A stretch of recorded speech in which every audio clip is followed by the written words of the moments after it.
Hello and welcome to Dice Masters United. I'm Spug. I'm Ben. I'm James. And I'm Peter. Coming up in this episode, we'll be kicking off with yet more exclusive Dark Phoenix spoilers before delving into other versions of those characters. Yeah, we'll be focusing on discussing which is the best version of and how can most effectively be used. And we'll round off with the latest on the upcoming Dice Fight XL online tournament and cooing over some of the most remarkable listener feedback we've ever received. All that and more in the latest episode of Dice Masters United.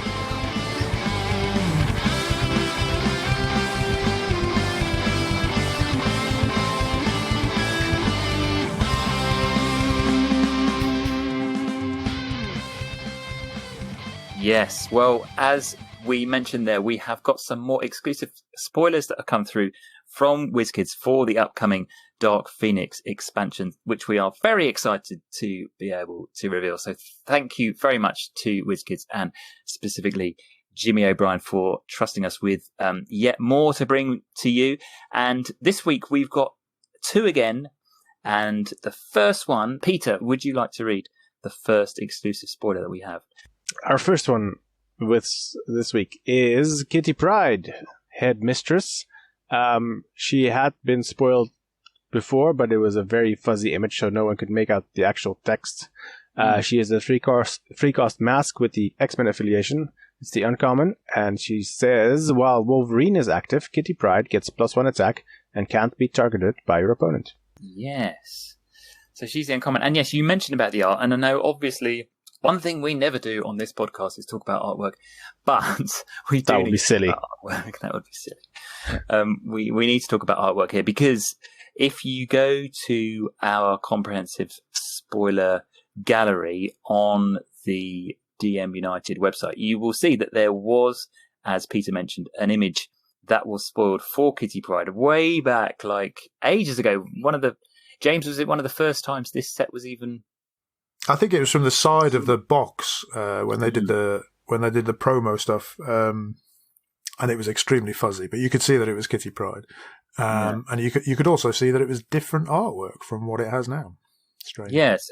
So now we've got the actual card, and obviously, aside from the fact that you can actually read the text now, it obviously is a completely different image, and it looks great. So we'll obviously be doing videos of these spoilers to be released alongside this podcast with some other tips in terms of how they might be used.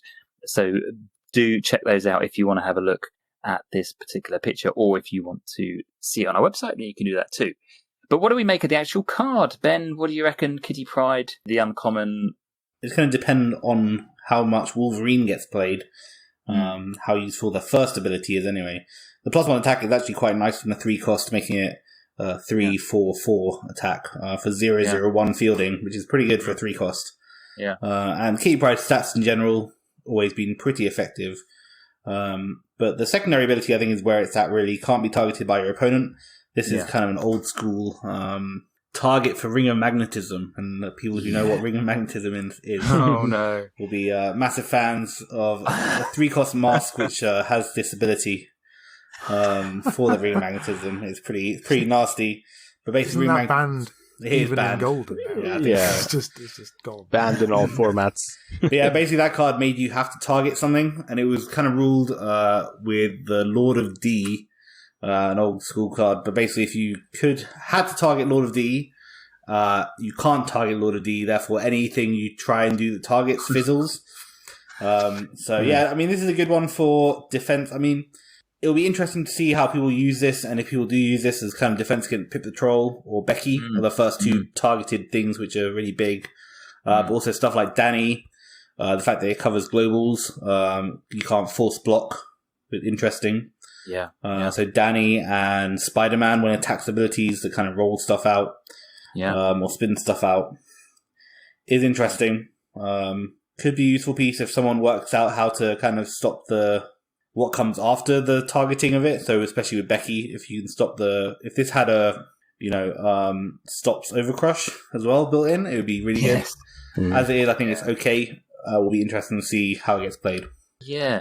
I mean, actually, that thing that you mentioned about Khan being targeted, I mean, of course, it does make her sort of Drax and Typhoid Mary proof as well, because you can't select her as the target for being blanked or. I don't know. No, because those target the card, right? Yeah. Rather than the dice. So I think maybe if it were no, I think they still can work, right? Yeah. Okay, so it doesn't prevent those. Okay, so scratch that entirely. No, but we have seen this kind of can't be targeted before. I think it's probably currently in Modern somewhere, but never this cheap, I think, is the remarkable thing about this. Yeah. And it remains to be seen, like you said, Ben, how, because this Wolverine thing, there seems to be a few cards in this set that have already been spoiled that do key off Wolverine as well and get buffs when Wolverine's in the field. So there could be a fun kind of Wolverine-based buff type team out there when I was just looking for Wolverine and I got distracted. The original Kitty Pryde artwork, incidentally, was not from the side of the box. I correct myself, but it was from the original material, which was released to sort of market the set. And Wolverine, for your information, is not brilliant. There's a 4-cost common who says, if you have no villain character dice on your team, Wolverine is free to field. Well, okay, because he's got his usual dreadful fielding cost. Oh, yeah, wonderful. That's There's a 5-cost uncommon. When you have at least 3 active X-Men character dice, Wolverine gains Energize. Spin this die to level 1. So that's good for me, I guess, because he fields on 5 of the 6 things you might roll on him, if you have a sufficient number of X-Men. The rare is getting smaller and smaller as these. Awaken. Target sidekick character die gains deadly. It's all right. It's a 4-cost. This is the rare. It's not bad. It's got the Atlas Global. Pay a fist once per turn. On your turn, prep a die from your bag. And on his burst phase, when you spin up another character die, spin Wolverine up also. Strange language, but there it is. So the rare is pretty good. He's trainer. And the super rare, I don't know how good that was. Very small.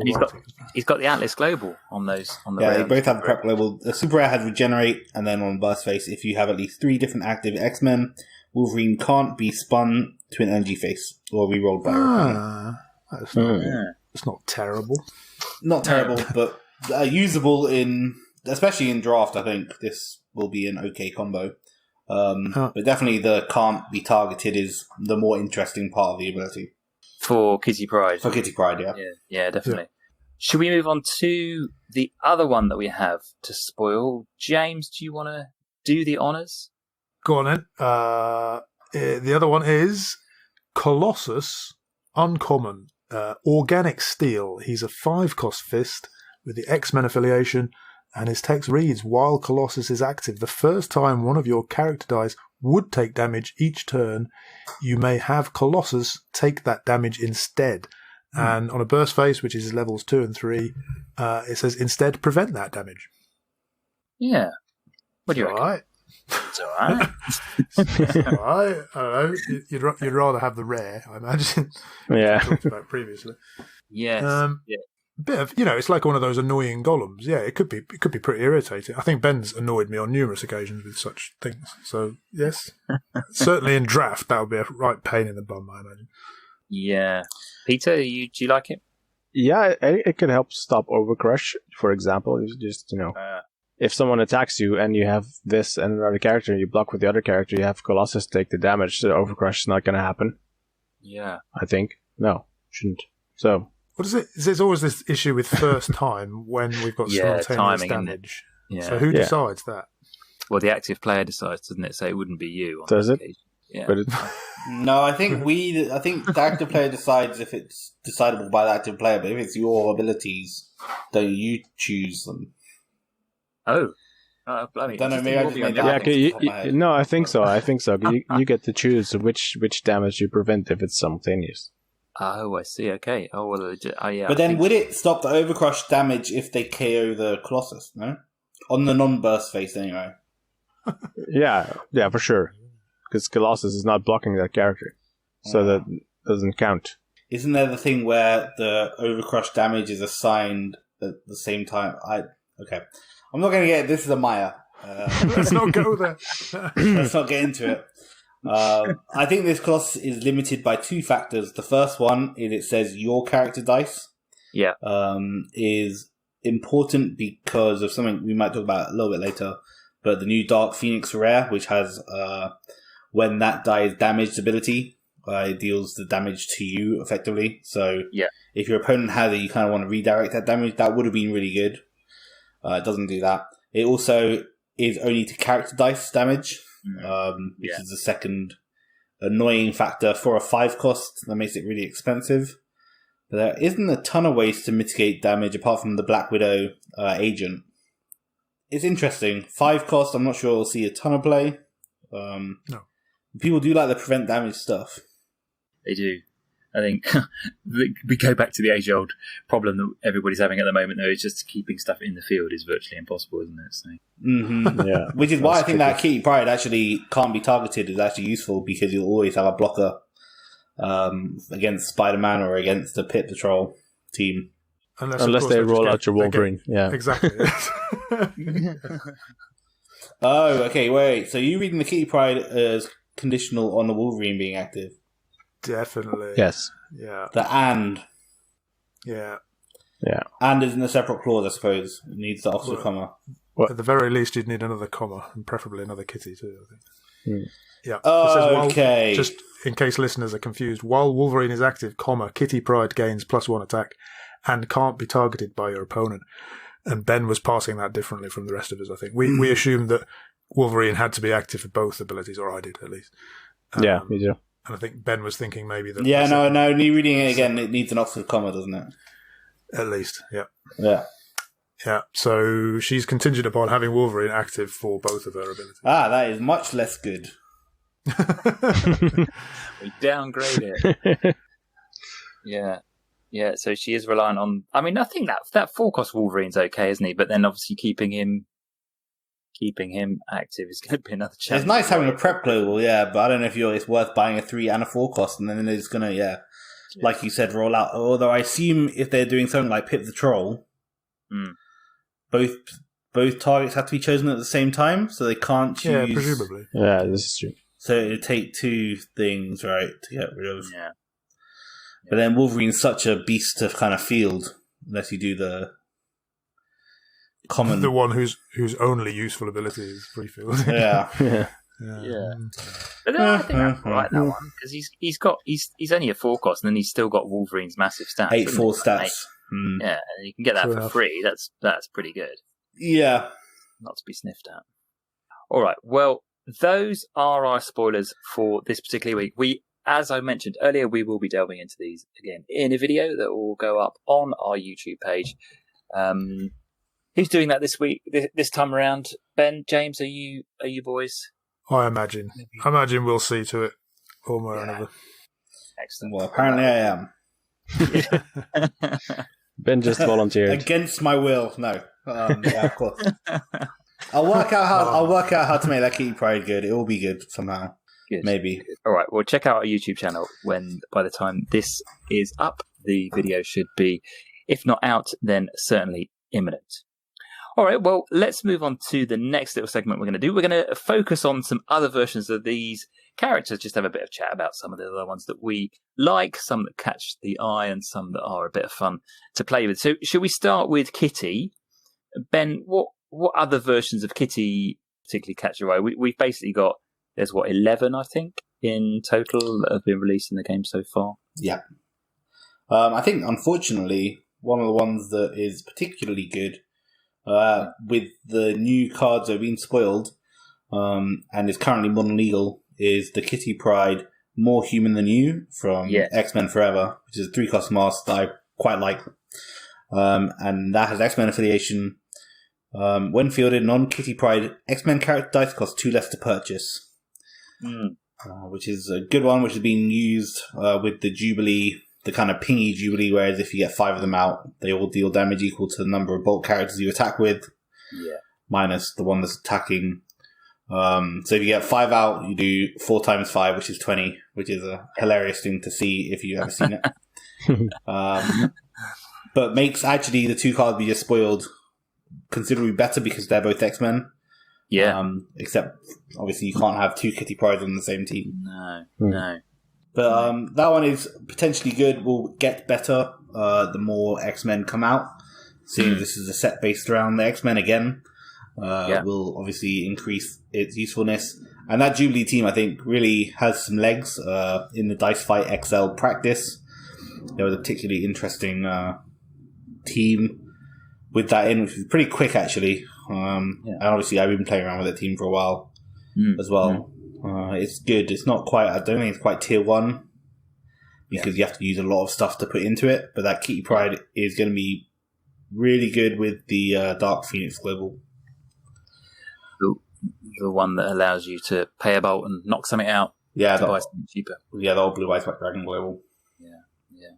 I mean, I think that Kitty Pryde actually is even decent with the Wolverine that we were just talking about. That is the 4 cost from the upcoming set that is free to field when you've got no villains, because then that makes him a 2 cost. And if you can get an 8 attack character for 2 costs. Yeah, funnily enough, I think one of the things that makes that Jubilee team really good is the Clayface Prep Global combo. Yeah. The problem with it, when I was building for Dice Fight XL, some of the stuff I've been tinkering with, August 14th, put in your diary. Obviously, one of the things that because we allowed these proxies, one of the obvious things is to put that Wolverine Prep Global in, because Wolverine's an X-Men. Yeah. And then the Prep Clayface combo is a really good source of churn. Yeah. But yeah, the Wolverine can be good with them, obviously on the rare and the super rare.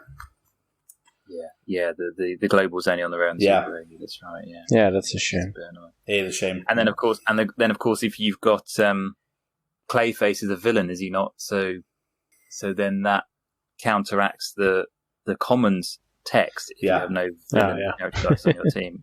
He won't get. No, but he works well with the Prep Global on the rare and the super rare. It's just a shame that the Wolverine abilities aren't quite as good as the common ability.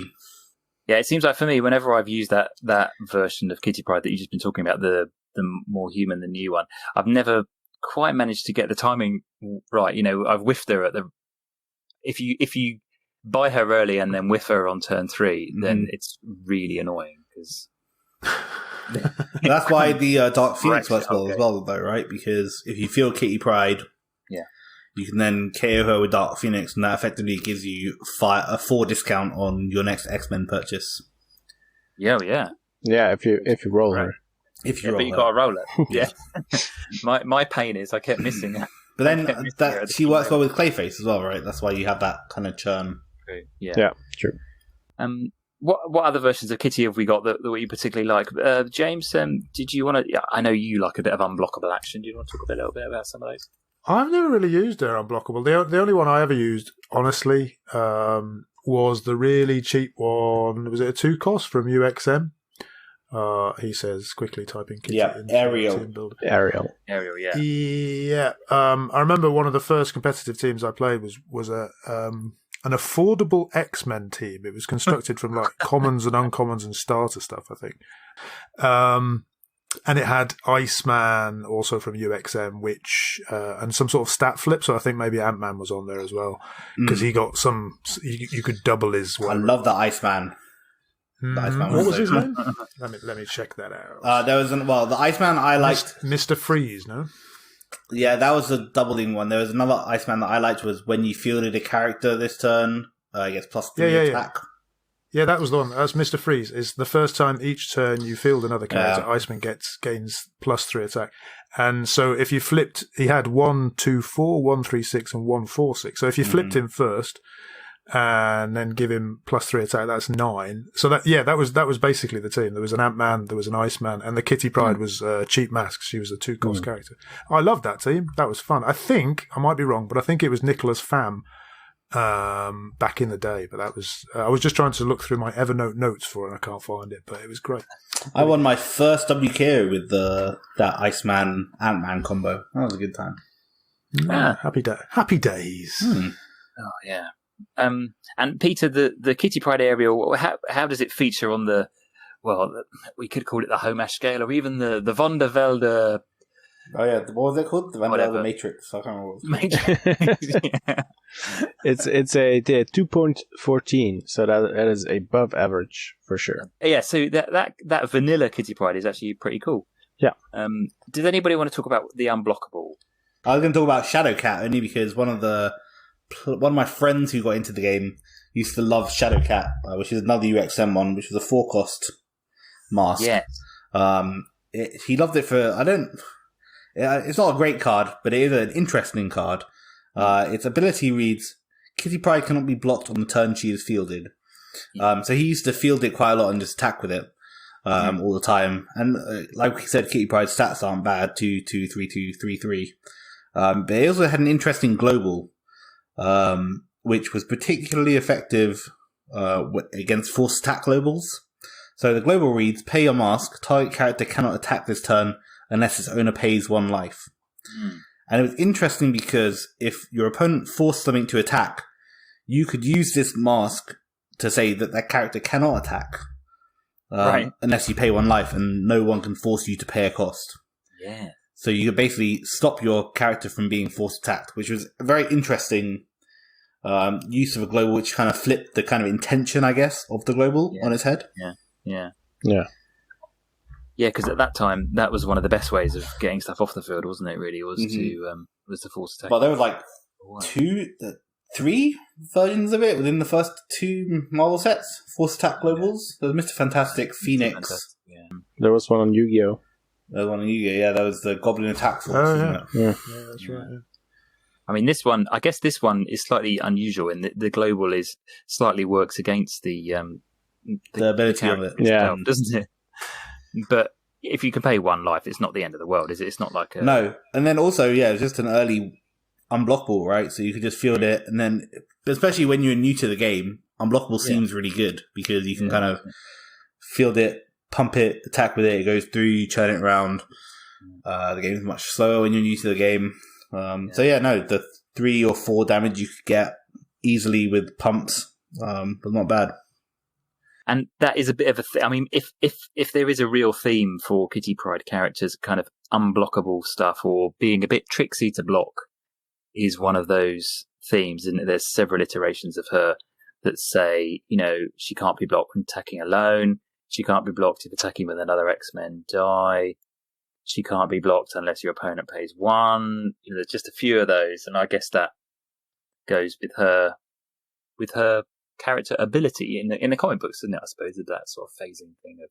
I also like the Professor Xavier is a jerk one because I like the name, and also because if she's unblockable when she's attacking with another X-Men character, but the other X-Men character can also be Kitty Pryde. So if you attack with 2 Kitty Prydes, they're both unblockable.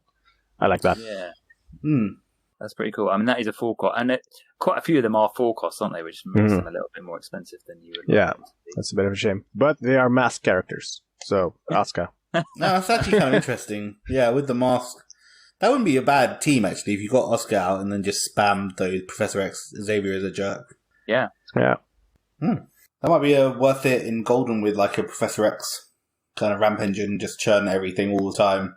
You get a nice source of masks, at least. Yeah.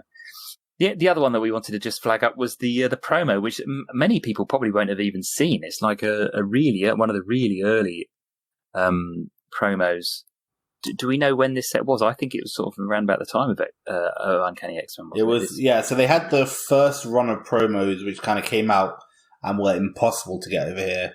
They all were out in America, and there was like 13 of those cards, and then this was in the second lot of promos, which was the X-Men, Uncanny X-Men. Yeah, they had like a bananas Wolverine, which let you target a character rather than an opponent when you attack, which was kind of crazy. Yeah. And it had the Nefarious Broadcasting Beast, which obviously was quite famous. And then, the Kitty Pryde actually was really good as well. Yeah, so what does it say, Ben? Kitty Pryde on a mission. It's actually kind of cool artwork as well. She's in like the spotlight. It's 4-cost mask, X-Men affiliated. You may spin down a friendly character with the X-Men affiliation to give Kitty Pryde +2 attack and +2 defense until the end of your turn. And you can use this ability anytime you could use a global ability.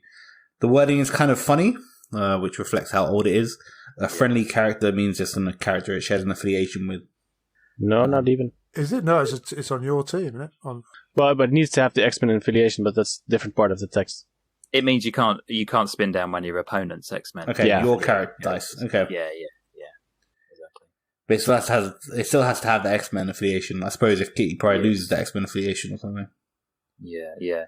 Okay. But Peter, you were making the point about the fact that it says you may use this anytime you can use a global ability, and it's a bit funky, isn't it? Just because of the way that it's been written and the fact that you can sort of use it as many times as you want when you earlier. Yeah, as many times as you can spin something down, you could use it. So if you have a bunch of other X-Men characters and you somehow manage to make Kitty Pryde unblockable or something, and then you can just say, haha, I will spin down 5 other characters and give her +10/+10. Yeah, and if you don't say haha, then it's all null and void. Yeah, you have to do that. It's kind of a shame that this one doesn't have unblockable. No, it's yeah. If she had that, she'd be amazing. That would be great. Yeah, I'm not quite sure of the team, but I'm pretty sure this was used in tandem with some other X-Men characters on a Nationals team. I think maybe Truby's wife. I don't want to speak out of turn too much. I know it was someone's wife, I'm pretty sure, used this in a US Nationals, one of the early US Nationals. But if you know what that team is, I'd love to see it. Basically, the idea was to use this and then make it unblockable somehow. I can't quite remember, maybe Dimension Door or something like that. But yeah, get it basically massive. I think there might have been even kind of unlimited way of spinning stuff down, so you can get stuff always spun up. But I can't remember what it was exactly. But I've got a feeling there was some sort of combo. Yeah.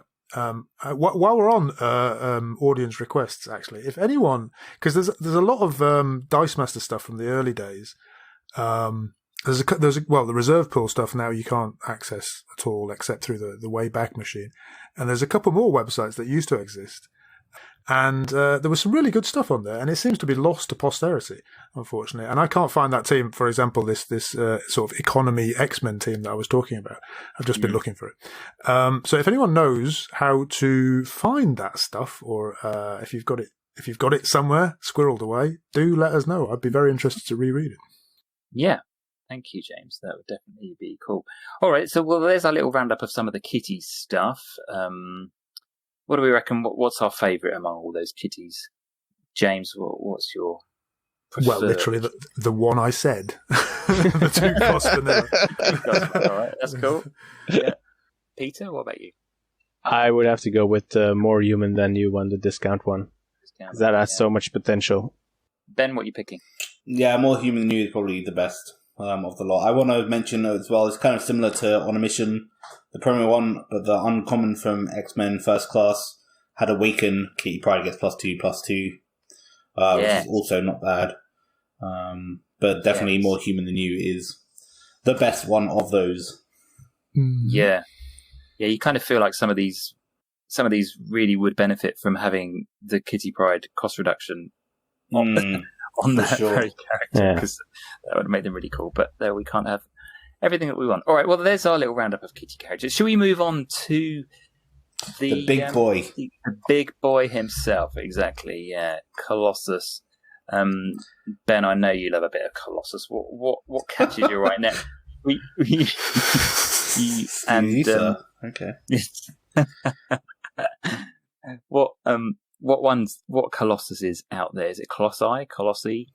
Well, we should probably mention the really obvious one that's getting reprinted, which is ridiculously overpowered, and just for some reason they reduced the cost of it, which is kind of bananas, which is Colossus Pyotr Rasputin, which is the rare from AVX. Back in the old school days where cards were really broken, talk about power creep there, reducing the cost of this by 1 for the new set. But basically, while he's active, he lets all level 2 and 3 characters deal 2 damage to your opponent at the end of your turn. We talked about it a bunch, but yeah, the card is super bananas. It is, and coming back as a 6 cost and nuts. Yeah, well, it's coming back. It's coming back in a meta where Hope Summers, which lets you double up on X-Men, is illegal, as well as being reduced by 1 as well. Yeah, I know, that's a bit scary. But there are other good Colossuses. Colosseums.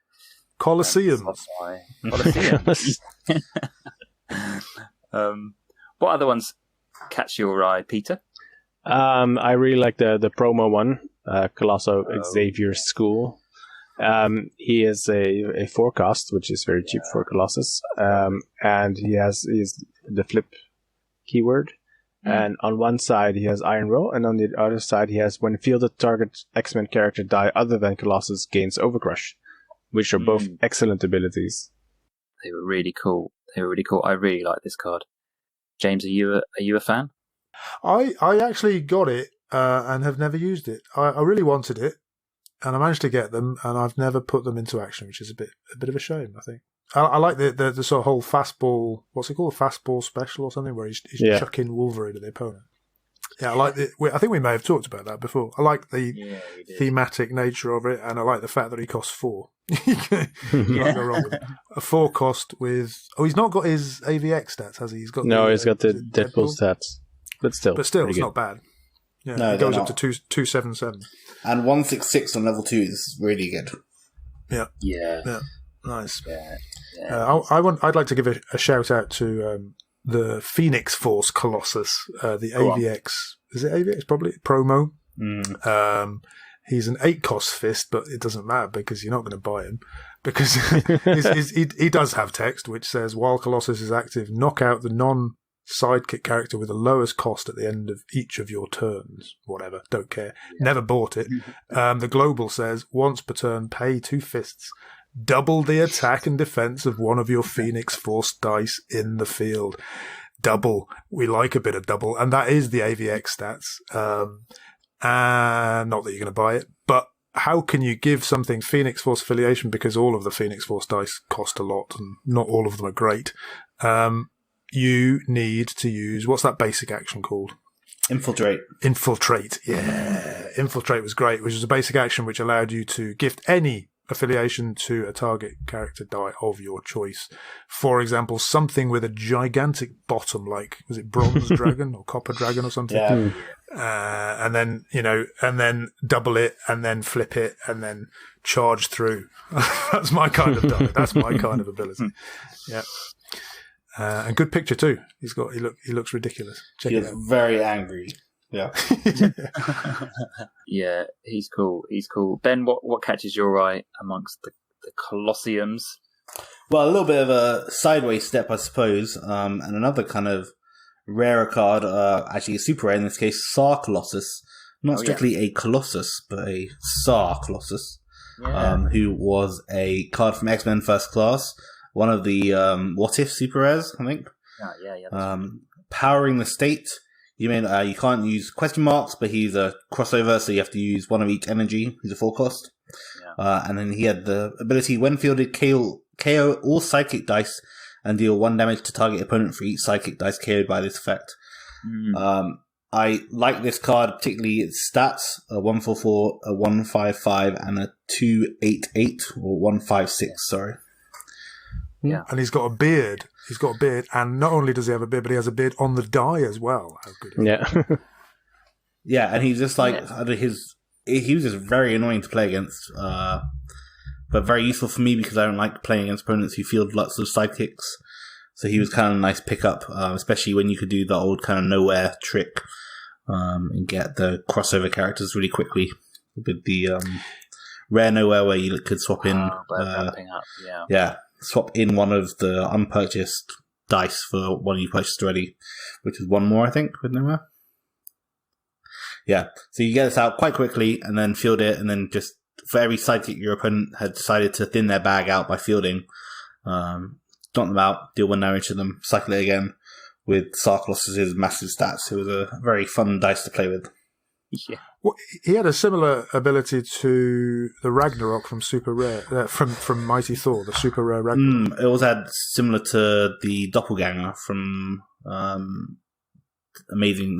Spider-Man Carnage, okay. Maximum Carnage. Ragnarok says when fielded, KO all opposing psychic dice, and then you can choose to KO any number of yours, and then I think the rest is the same. You do 1 for each. What does Doppelganger say?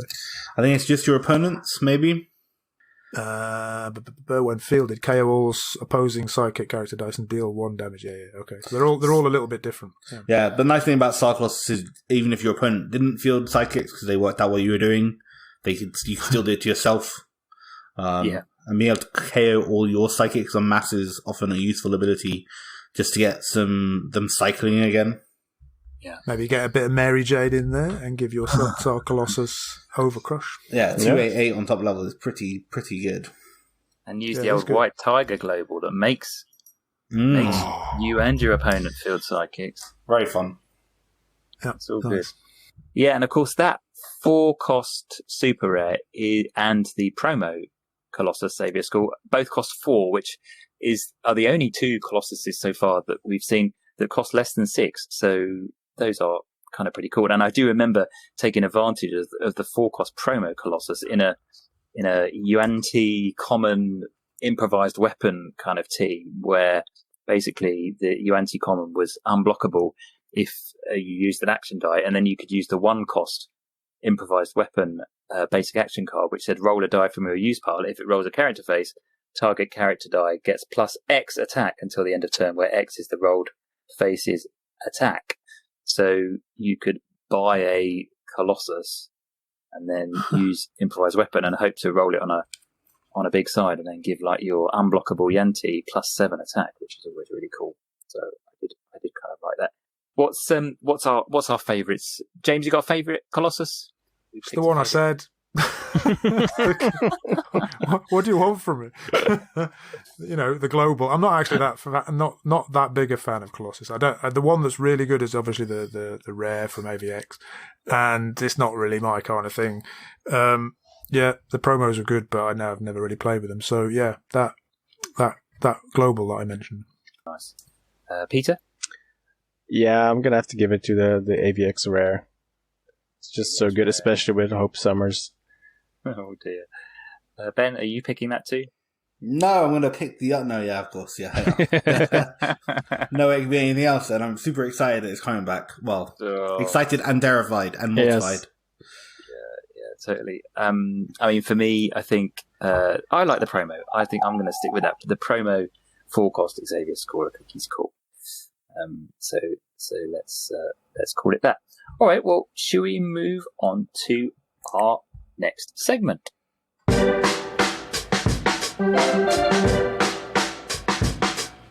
Good. Well, we just got a little bit of AOB to round up. Now, the first thing we want to mention is Dice Fight XL. Dice Fight XL is coming 14th of August. Ben already mentioned it. Do make a note in your diary. It's going to be an online-only tournament. There are no prizes.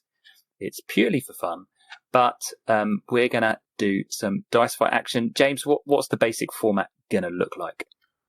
It's aggressive modern with up to 2 proxies from Dark Phoenix, which you can obviously find on our comprehensive spoiler page. And I should mention, although there are no prizes, or in fact, partly because there are no prizes, because I don't want to mess around with postage and stuff, and I don't really want to ask people for money. So there's no entrance fee either. So just come and have fun. Come and have fun. And you can get to play with some of the new cards from the Dark Phoenix set that you might want to try out if you don't mind doing a bit of proxy action. And Ben, actually, James, you ran a dice fight on a Thursday night, a regular Thursday night dice fight, in which people got the chance to practice with some Dark Phoenix proxies. Ben, what kind of things stood out for you as interesting learning points from that? Well, I didn't run any proxies, much to maybe my shield team isn't as hot as I thought it was. I'll say that. But, for the actual Dark Phoenix cards, I think Dark Phoenix, the titular character, we're pretty damn everywhere. That global is super good.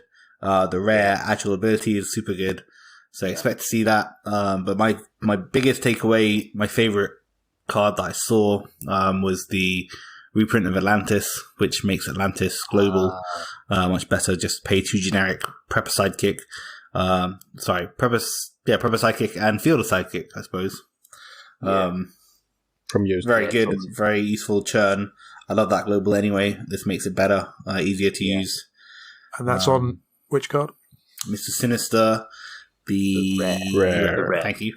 Yeah. But all the Mr. Sinister's globals are pretty interesting. I suppose one of the benefits of doing this kind of format where we can proxy stuff is you can proxy super rares, even if you don't have super rares. Yeah. So the Mr. Sinister super rare global is actually pretty interesting as well. but there's lots of interesting super rares, so maybe proxy them, work out which ones you want. Go chase them. Yeah. Go chase them, yeah. And we're going to have another bit of practice, the second Dice Fight XL practice on the 12th of August, which is 2 days before the event itself. Practice will be at 9 p.m. normal Dice Fight time, UK time, 10 p.m. Central European, and I still haven't fixed the time for the, but I'm basically thinking around 2 o'clock, 2-3 in the afternoon for the Saturday, the 14th of August, which is the XL. Good. That's one to look forward to. And then in terms of the Thursday night dice fights that you just mentioned, James, what's coming up? 29th of July is a big one, if I'm not mistaken. It is. It's the 100th dice fight, believe it or not. Again, I'm not 100% sure on the numbering, but it's there and thereabouts. We've been at it for 2 years now. And I know I started it 2 years ago when I had nobody to play with because Zach had kind of stopped playing. And I was in a bit of a dark place, and I started up for purely selfish reasons, obviously. And 100 dice fights later, we're still at it. And that event will be a fun event. I think I've labelled it orange, and the titles of your cards, the first letters should spell out 100. And the following week. Sorry, go on. You didn't want to do a thing where you can add up all your stats to make them equal 100, did you? No. No, thanks. The following week, on the 5th of August, we have because it's the first Thursday of the month, it's the Golden Legacy. It's the 17th Legacy event. There are still plenty of win conditions, but ramp is pretty thin on the ground. And as I just mentioned, the 12th of August is the second practice, and the 14th is Dice Fight XL. Nice one. That's good, James. So, if you want to get a bit of online dice action, then Dice Fight is the place to be. And actually, if you want some real life dice action and you are in the UK and maybe are going to the UK Games Expo, there is going to be an event at the UK Games Expo being hosted by the Ministry of Dice at 2 p.m. on the Saturday. Ben, you're going to be going, aren't you? It's a single affiliation event. They've only just announced it because I think it's only just at the last minute had to go ahead, what with all the regulations recently changing here at the UK. But Ben, you're going. How are you feeling about it? I'm excited about the event. It's nice to be able to play some in-person games. I spoke to Chris over at the Ministry of Dice, and he said that they're doing everything they can to make it a safe event. I think in general, UKG has done its utmost to kind of try and be sensible. So I'm excited. It'd be nice to see some of the UK folks. I haven't seen them for a long time. Obviously, with COVID and also Canada, the two C's that made my UK Dice Master experience. So I'm pretty excited. Single affiliation isn't really my jam. So if anyone has any single affiliation teams or just even affiliations they want to recommend, let me know or let us know. Send them to me, and then I will just tell Ben to run. James is going to filter them. Yeah. Made me run. What's the fossil one from Yu-Gi-Oh? The Fusion. Is it Fusion? Yeah. What's the little claw thing? So if you have any recommendations, hit me up. But excited to play some games in person finally. Yeah, no, it's really cool.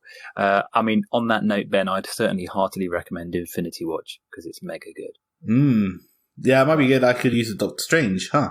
Yeah, exactly. And you get access to all sorts of, aside from the rare Black Widow and Pip the Troll, it's just quite cool. It's a nice little team. And it's meant to be fun, so I'm going to try and do something. Yeah. Maybe I'll run some Spider Friends. Deadpool. That'd be fun. Oh, yeah, no, actually, you ran Deadpool affiliation. That was pretty good. Might still Black Order. Yeah. Where is that? All right, so that is as you listen to this, if you're listening to it just after we've released it, it's actually this coming Saturday, 31st of July, is going to be the Ministry of Dice tournament at the UK Games Expo. So, Ben, we look forward to hearing more from you on that afterwards, and just a little bit of a roundup actually of the UK Games Expo, because obviously the first bit of actual board gaming in person that hardly any of us have done. I'll try not to spend all my monies. Yeah, indeed.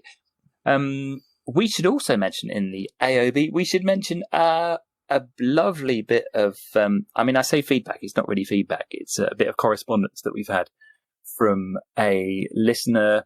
James, what has come into your inbox that we definitely must mention and say a big thank you for?